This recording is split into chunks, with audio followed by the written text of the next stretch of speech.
प्रिय विद्यार्थियों, सुप्रभात। आइए आज हम जानते हैं पाठ्य पुस्तक। पाठ्य पुस्तक क्या होती है? एक ऐसी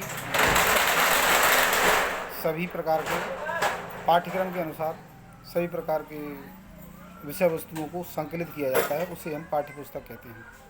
पाठ्य पुस्तक के दो स्वरूप होते हैं, अध्ययन पक्ष और बाह्य स्वरूप। तो अध्ययन पक्ष के अंतर्गत उसकी जो विषय सामग्री है उसको शामिल किया जाता है। बाह्य स्वरूप के अंतर्गत जो पुस्तक है उसके जिल्द है, कागज़ आदि के बारे में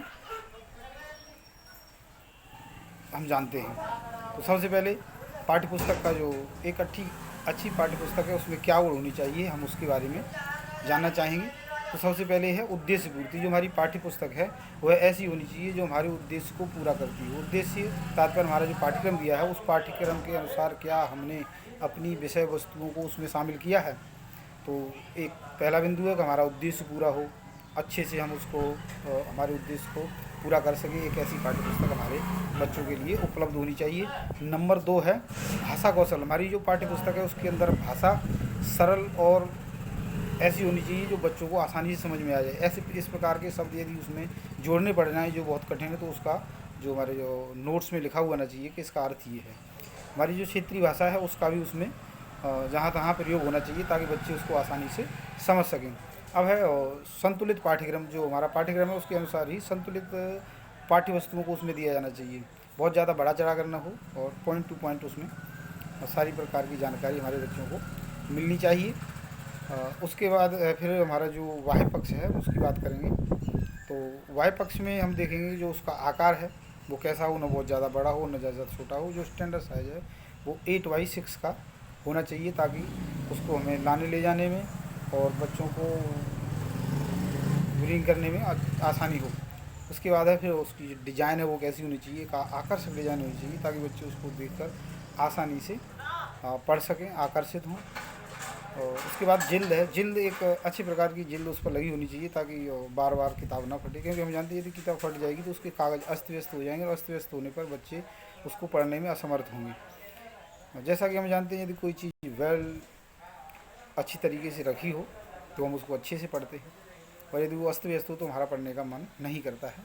और उसका मुख्य पृष्ठ है तो मुख्य पृष्ठ ऐसा होना चाहिए जैसा विषय है उस विषय के अनुरूप उस पर मुख्य पृष्ठ पर कुछ चित्र दिए होने चाहिए ताकि वो देखते ही समझ में आ जाए कि ये इस विषय की किताब है, ताकि उसको हम आसानी से आकर्षक मुख्य पृष्ठ होना चाहिए और अच्छा मुख्य पृष्ठ होना चाहिए। जल्दी फटने वाला नहीं होना चाहिए, जल्दी गंदा ना हो, क्योंकि गंदी चीज़ को भी बच्चे अच्छे से पढ़ना पसंद नहीं करते हैं। जो कागज़ है वो अच्छी किस्म का कागज़ होना चाहिए ताकि जल्दी फटे नहीं, दिखाई साफ दे, यानी वाइट कलर का पेज हो, उस पर जो स्याही है वो काले रंग की यूज़ करनी चाहिए ताकि रात को भी हम उसको अच्छे ढंग से देख सकें।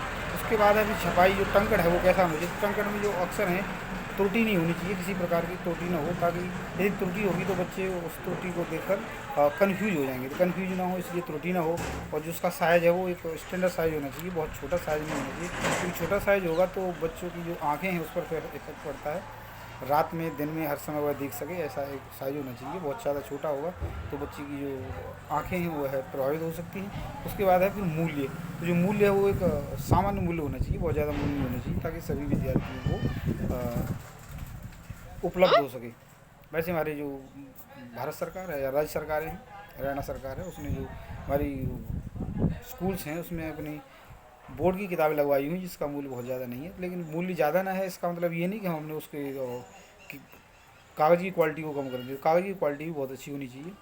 तो प्रिय विद्यार्थियों, आज हमने पाठ्य पुस्तक के बारे में कुछ थोड़ा सा जाना। आशा करता हूँ आपने बहुत अच्छे ढंग से समझा होगा, और यदि कोई समस्या है तो हमें पूछ सकते हैं फ़ोन करके या फिर ग्रुप पर मैसेज करके। धन्यवाद।